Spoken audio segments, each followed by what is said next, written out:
Bonjour à tous, dans cette vidéo, je vais faire la correction de l'exercice numéro 5, qui est le premier exercice que vous rencontrez sur des suites de nombres complexes. Vous allez voir qu'on va retrouver des choses habituelles que vous connaissez sur les suites de nombres réels, mais ce sera adapté à des calculs où les termes sont des nombres complexes.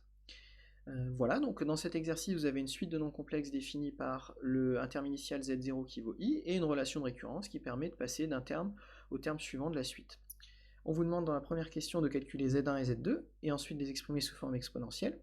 Et ensuite, dans la deuxième question, vous allez travailler avec une suite, une nouvelle suite, qui est la suite un, définie par un égale le module de zn, et il y aura des petites choses à démontrer sur cette suite. Voilà, notamment la relation de récurrence entre un terme et le terme suivant, des caractéristiques sur la suite un, sa limite, et ensuite une interprétation géométrique des points d'affixe zn lorsque n devient grand.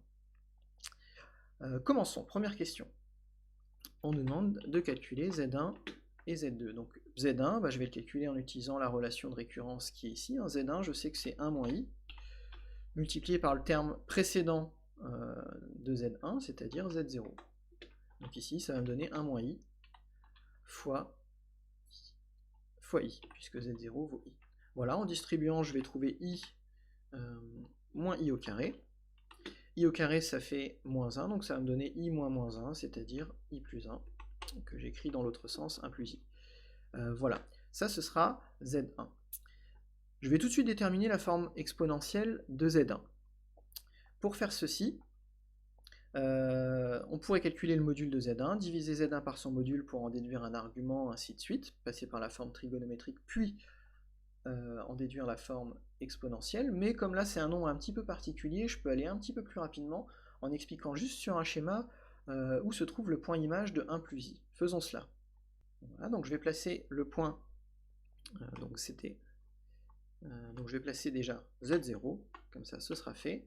Donc z0 c'était i. Voilà.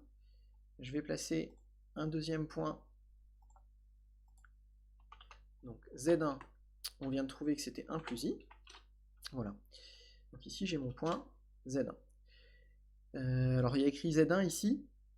Alors j'ai dit le point z1, c'est pas très rigoureux, hein, c'est le point d'affixe z1. Alors là, GeoGebra me note automatiquement z1, mais ce serait plutôt un point qu'on appelle m1 ou a1, qui est le point d'affixe z1. Bon, peu importe. Donc ce nombre complexe, il a quelque chose de particulier. Déjà, on voit que il a une abscisse et une ordonnée égales toutes les deux à 1. Donc en fait, je peux calculer facilement son module, c'est la distance entre le point et l'origine, et ça va faire racine de 2. En fait, racine de 1 au carré plus 1 au carré. Donc pour le module, il n'y a pas de problème. Et pour un argument, c'est assez simple aussi, parce que le point qui est ici, il se trouve sur la droite y égale x. Et donc, cette droite, elle vient couper mon angle droit ici en 2. Donc elle vient couper mon angle de pi sur 2 radian en 2. Donc ça va me donner un argument qui vaut pi sur 4. Et rien qu'en faisant ce petit schéma, donc il faut le faire sur votre copie, pour expliquer, et vous ferez un petit arc de cercle pour expliquer qu'ici il y a un angle qui fait pi sur 4, ça permet de donner directement la forme exponentielle de ce nombre complexe z1. Voilà. Donc z1 égale racine de 2 fois exponentielle de i pi sur 4. Bien sûr, il faut faire le petit schéma que je vous ai montré pour justifier cet angle et éventuellement le module. Voilà, donc ça c'est pour Z1. Maintenant passons à Z2. Z2, il est égal à 1 moins i fois Z1, ça c'est la relation de récurrence qui nous le dit. Z1, je viens de trouver que ça fait 1 plus i, donc au final ça fait 1 moins i, facteur de 1 plus i. Voilà. Je peux tout distribuer, je peux aussi reconnaître une identité remarquable ici, a moins b facteur de a plus b, ce qui fait a carré plus b carré. Et en faisant 1 au carré moins i au carré, ça me fait 1 plus 1, et ça me donne 2. Voilà, donc ça c'est la forme algébrique de Z2. Et de la même façon, je vais pouvoir en déduire très facilement une forme exponentielle de Z2, puisque j'ai un nombre réel ici. Encore une fois, on peut placer ce nombre dans un repère qu'il faudrait faire sur la copie. Si je fais Z2 égale 2, alors il faut que je mette 2 plus 0i, sinon GeoGebra ne va pas trop aimer. Voilà, et ce nombre complexe, il est situé ici. Voilà, donc il a pour abscisse 2 et pour ordonnée 0, donc il est un petit peu particulier, mais le module de Z2, bah, c'est la distance entre ce point et l'origine, donc je vois bien que ça fait 2. Et un argument, bah, comme le point il est sur l'axe des abscisses dans les positifs, bah, un argument bah, c'est 0. Ce qui me permet de donner directement une forme exponentielle de ce nombre complexe. Donc le module c'est 2, et un argument, donc je fais exponentielle i fois un argument, et ici c'est i fois 0. Voilà, tout simplement. Et donc là j'ai une forme exponentielle de Z2. Donc voilà, ça c'était pour la première question. Deuxième question, on va s'attaquer à la suite UN, qui est définie par UN égale module de Zn. Première question, on nous demande de déterminer la relation de récurrence, de prouver la relation de récurrence entre UN plus 1 et UN. Donc ça va être assez simple, parce qu'au niveau des calculs, il suffit d'écrire les choses. Donc pour tout n positif, calculons ce que vaut Z indice, U indice n plus 1. Voilà, j'avais anticipé, parce que U indice n plus 1, je sais que c'est le module de Z indice n plus 1.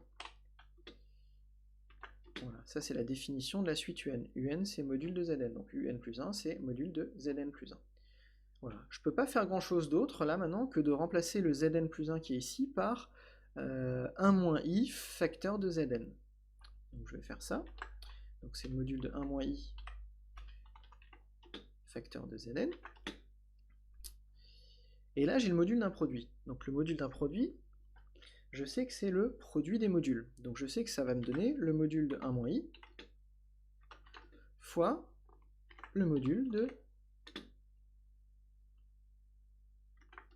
Zn. Et bien ça c'est pas mal, parce que le module de Zn, si je regarde, ça correspond à UN, et dans ce que je veux obtenir, je vois bien que dans le résultat, je veux obtenir UN fois quelque chose.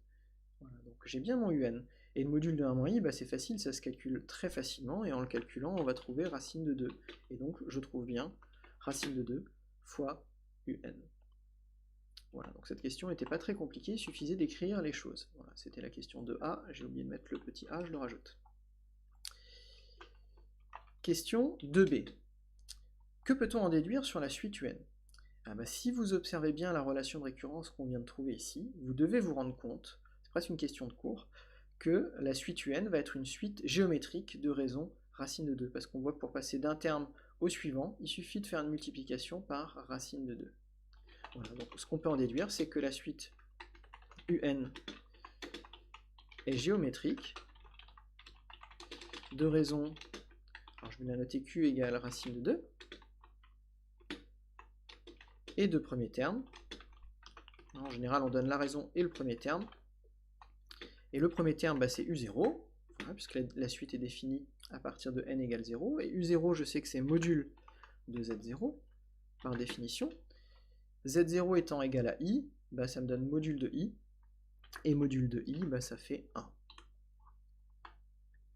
Donc voilà ce que je peux en déduire sur la suite UN. Maintenant, on me demande de déterminer sa limite. Donc la limite d'une suite, on peut la déterminer par exemple en la minorant, ou en la majorant, ou en l'encadrant.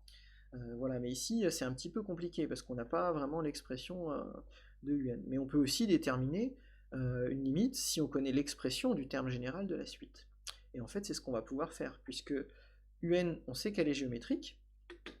Donc ce qu'on sait, c'est que pour tout entier n, on va avoir UN qui est égal à U0 fois Q puissance n. Ça, c'est une des propriétés du cours pour les suites géométriques. Voilà, et U0, je le connais, c'est 1. Q, je le connais, c'est racine de 2. Et donc, ça va me donner 1 fois racine de 2 puissance n. C'est-à-dire, en fait, racine de 2 puissance n. Donc ça, c'est le terme général de la suite UN. Et de ça, je vais pouvoir en déduire la limite assez facilement. Parce que vous voyez, j'ai quelque chose de la forme Q puissance n. Et je sais quelle est la limite de Q puissance n selon la valeur de Q.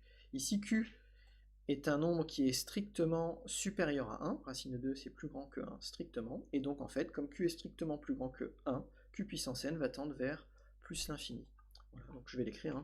Donc, on a la limite lorsque n tend vers plus l'infini de un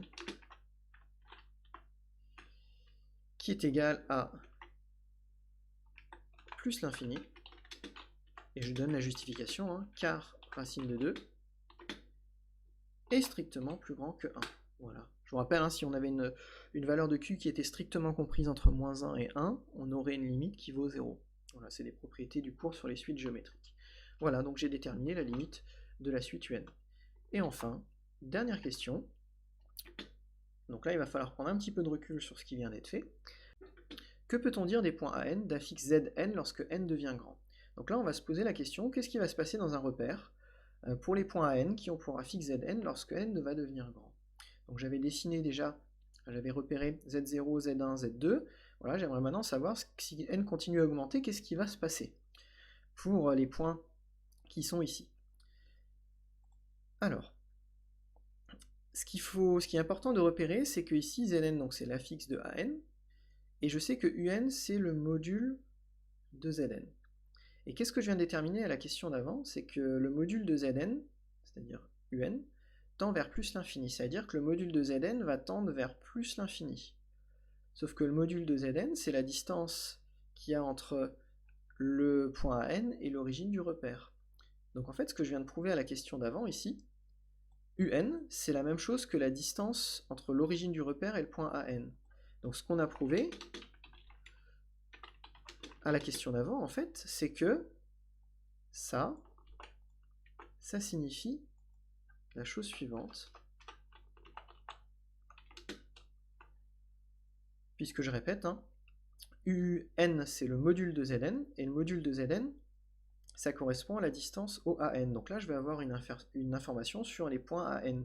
Et je me rends compte en fait que les points AN, bah, ils vont s'éloigner de l'origine du repère, puisque la distance entre le point O et le point AN va tendre vers plus l'infini. Donc en fait, ce qui va se passer, c'est que les points AN vont, lorsque n va augmenter et va devenir grand, vont être de plus en plus éloignés de l'origine du repère. Voilà. Et en fait, la distance ON va même tendre vers plus l'infini lorsque n tendra vers plus l'infini.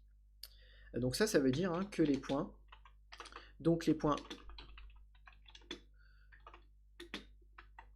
AN s'éloignent de plus en plus de l'origine du repère. Voilà. On peut rédiger cette réponse, la réponse de cette façon-là. Je peux vous montrer graphiquement ce que ça donne pour terminer. Ça permettra de valider ce qui vient d'être trouvé. Donc, je vais utiliser le tableur d'Excel qui va me permettre très rapidement d'afficher plusieurs points, hein, en tout cas les premiers termes de la suite. Donc là, je vais juste mettre les indices des termes de la suite, donc 0, 1, ainsi de suite. Je vais étirer ce qui est là. Je n'ai pas besoin d'aller très très loin puisqu'ils vont vite s'éloigner de... je me suis trompé. Voilà, c'est mieux. Voilà, je vais même aller jusque... Ah zut. Je vais même aller... Je voulais pas écrire de formule pour aller plus vite, mais j'aurais été plus efficace en ajoutant une formule. Voilà, donc je vais regarder ce qui se passe pour les 21 premiers termes de la suite. Donc le premier terme de la suite, c'était Z0 qui valait I. Et ensuite, je calculais un terme de la suite en faisant 1 moins I multiplié par le terme précédent. Donc ici, ça va me donner, dans la cellule B2, bah, c'est 1 moins I fois B1, voilà, fois le terme précédent. Voilà. Et je vais étirer cette formule jusqu'ici. Ça va me permettre d'obtenir les différents points. Et voilà, qu'est-ce qu'on obtient, qu'est-ce qu'on remarque? C'est que vous voyez que les points, donc là ils se sont appelés automatiquement B1, B2, ainsi de suite, mais bon, peu importe, c'était A dans l'énoncé. Donc on voit, là vous aviez A0, A1, A2, A3, A4, A5, A6, A7, et je pourrais continuer à dézoomer, A8, A9, voilà, et en fait on se rend compte, ça fait une espèce de spirale, mais qui s'éloigne de plus en plus de l'origine du repère. Voilà. Après il est possible, si on veut s'amuser, hein, à dessiner les segments, par exemple, qu'il y a entre deux points consécutifs, donc, par exemple entre B1 et B2, ici. Voilà. Et je peux étirer ça, ça me permet d'afficher une ligne brisée en fait, qui relie chaque point et le point suivant, voilà. Et je me rends compte qu'en fait, cette spirale là, elle s'éloigne de plus en plus, elle tourne en rond, mais elle s'éloigne de plus en plus de l'origine du repère. Ça veut dire que les points finalement s'éloignent de plus en plus de l'origine du repère, ce qu'on avait trouvé en répondant à la question de C. Voilà, et ceci achève l'exercice. Je vous remercie.